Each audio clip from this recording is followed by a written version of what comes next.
All right, while Apple was soaking up all the attention at its event, Sony fired off its own PlayStation-focused event. Joining us to discuss their announcements is Jessica Conditt from Engadget. How's it going, Jessica? Hey, it's going all right. Good to be here. Yeah, it's nice to have you on. Thank you so much for joining us today. So you guys had a lot of coverage on the Sony event. Let's start off with the PlayStation 4 Pro, which, I don't know, it's been a pretty leaky ship leading up to this announcement. Were there any surprises? Well, kind of. I mean, we definitely knew this was coming. This was something that Sony had basically confirmed even before E3. We knew there was a higher-end PS4 coming. And back then we thought it was called the Neo. We thought it was called the Neo until today even. But yeah, then now we have the Pro. And this is Sony's 4K gaming machine. That's how they've been pitching it. And we know a little bit more about the limitations of that 4K gaming. So it does not have an Ultra HD Blu-ray player. So you cannot have the 4K coming from an actual disc. This is all 4K gaming through streaming and through all the apps and games that are on the console already. And that's only if the game or app actually supports 4K. Mm-hmm. Yeah, and that's very interesting because the PS3 kind of showed Sony, putting their support behind the Blu-ray format in general. And then now with this new device, dedication to 4K, but no support for 4K Blu-ray. Why do you think they went that approach?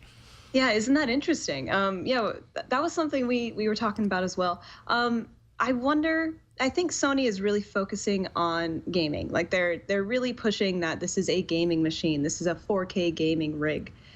So they kind of just let the actual Blu-ray part of it slip to the side. It still does play Blu-ray, but it's not 4K Blu-ray.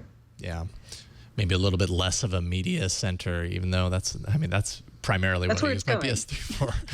Exactly. So what other kinds of improvements will be seen for users of this? Maybe, extending into kind of PlayStation VR territory when that releases. Oh, absolutely. So this is the PS4 that comes with PSVR compatibility out of the box. You can use your PSVR and it'll be totally fine. Another big thing is it has 1 terabyte of internal storage. And storage is a pretty big deal when you're not using disk-based games. You have to download, upload everything. Mm-hmm. Yeah, so it's faster, it's running better, its guts are better, just kind of all around. And then it has this kind of 4K thing on top. So will you be able to, I read that you'll be able to play new games on old hardware. Will you be able to play old games on the new hardware? Yes, absolutely. So these are like all the games you've had. This is basically what the industry is moving toward, is this more like upgrade system or upgrade ecosystem that's more like PC gaming. It's more like we're getting a new PC that can still play all the games you've had because the system still works for that, but it's just getting better on top of that. And then some experiences will be optimized for the more powerful rig. Yeah. Do you feel, just personally in your own experience, that the PS4 was lacking in any ways that would make, users of the PS4 that make this upgrade necessary, or is it kind of an unnecessary upgrade? Yeah, personally, I have no reason to get a Pro because I don't have a 4K TV. Mm-hmm. Yeah, and that's the big thing. Sony also makes TVs. They also make 4K TVs. So this could be another way that they're kind of integrating their businesses here, and maybe pushing, this kind of 4K market. But yeah, personally, I don't need a Pro because my PS4 works fine, and all the games I have look lovely. Yeah. Yeah, I don't really need that extra boost right now. And then, so then we've got the PS4 Slim, another of Sony's worst kept secrets. Tell us a bit about kind of what's happening with the Slim. So the Slim is pretty cool, actually. This is the console. If you have not gotten a PS4 yet, this is the one you want to get, basically. Because if you haven't gotten a PS4 yet, maybe you don't have a 4K TV either, is kind of the thing. So the PS4 Slim is $300, and it is hitting on September 15th, I believe. And it's smaller than the PS4, but it has all the same guts. It has, it can do everything that the normal PS4 can do. And yeah, it's smaller, lighter, and maybe a little prettier if people are into that. Yeah. So it's about $100 less than the Pro. Yeah. Oh yeah. The Pro is $400, and that's out in November. Right. Man, I would have a hard time. Like, you get the 3. All you have to do is spend $100 more, and you get the extra. You might not have a 4K TV right now, but you never know. This might be in the future. I'd have a hard time coming to terms with that. Is there any reason to be concerned about, I don't know, potential kind of fragmentation between the games that are developed for these systems? Because now you've almost got like 2 quality tiers. You've got the PS4 or / the PS4 Slim that has a certain level of quality that designers have been creating for all along, and then you've got this next step up tier where things, graphics performance, all that kind of stuff is going to be improved. I'm assuming Sony has a good solution for that. Well, and that's the thing when it comes to 4K games. The system is capable of running 4K gaming experiences, but a lot of games are not going to run in 4K.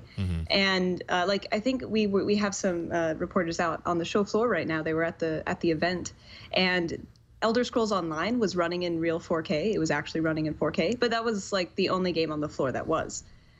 So like even Tomb Raider and Shadows of Mordor, like these were still running at a lower resolution. Basically, they're like 440p or 1440p instead of 1080, which is still huge. So the difference between the PS4 Slim, and the PS4 Pro, it's really not going to be that big of a difference. I don't think you're going to be able to tell, especially if you're sitting on your couch, a few feet back from the TV, like you're just playing your game.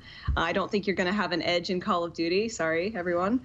But you should be playing on PC if you really want an edge. Let's be clear about that. Boom. Okay, so then we've got the firmware update coming to traditional PlayStation 4 consoles, and this is actually pretty cool. What is that going to enable? 4K. Sorry, HDR. Right.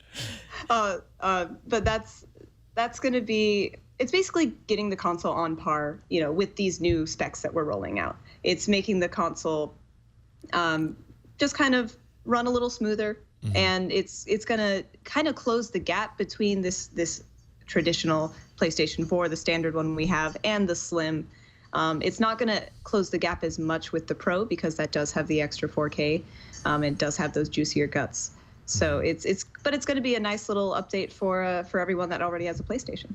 So I've read that this is supposed to keep PlayStation fans from switching over to Xbox. Can you talk a little bit about that? Yeah, I don't know if there was really a concern that a bunch of PlayStation fans were going to go to Xbox. The Scorpio is Microsoft's new Xbox One console that they're coming out with, and this is going to be the upgraded 4K machine that Microsoft has. However, that doesn't come out till, I believe, holidays next year. So the Pro has a jump on the Scorpio by about a year. So I guess if Sony wanted to catch some people before they made the switch to Xbox, that this is a pretty good move. But honestly, if you're playing with the PlayStation 4, I don't think there's any reason to really make the switch to Xbox, unless you really want to play the new Gears of War game or something. Yeah. Right. Unless you have a specific game that you're looking for on one that isn't on another. Overall, I don't know. Were you impressed with the announcement? I feel like I saw a lot of sentiment online of people just kind of being very meh about what they saw. Although meanwhile, Sony had a lot of things to show off. So I don't know. How did you feel? It was a really understated event from Sony. It was a lot of just like Mark Cerny, who's the architect of the PS4. He described the Pro, and I swear he was like whispering the whole time. It was like this very reverential. it was kind of nice, but it was pretty understated. And the internet likes to hate things, so that works. But honestly, it was pretty cool. It's an interesting change to the upgrade cycle that we're used to seeing with consoles, where we're getting this like half step between this generation and the next, if there is a next. So it was interesting to see, and I liked how Sony handled it. It was pretty straightforward. Excellent. Well, Jessica, we really appreciate you coming on today to talk with us about the Sony event. Jessica Conditt at Engadget.com. Where can people follow all your work online? Oh, yeah, Engadget.com, and then on Twitter, at Jess Conditt. At Jess Conditt. Awesome. Thank you so much, Jessica. Thanks, Jessica.